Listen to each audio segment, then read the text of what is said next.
Hello dear friends, subscribers and guests of my channel. In this video I want to show and tell you how to check account reach on Instagram.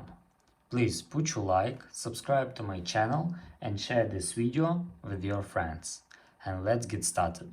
So first we need to turn on professional mode. For that you must go to Instagram, go to your account.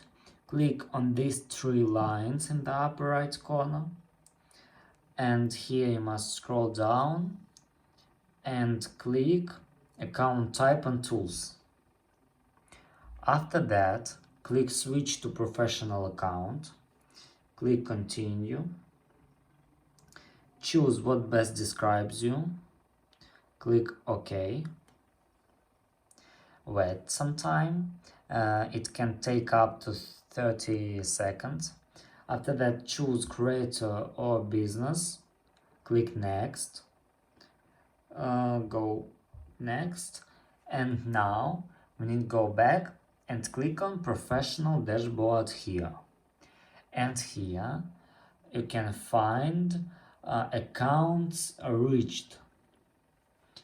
And here you can see how much account reached to your profile. And that's all. If you enjoyed this video and found it helpful, please put your like, subscribe to my channel, share this video with your friends.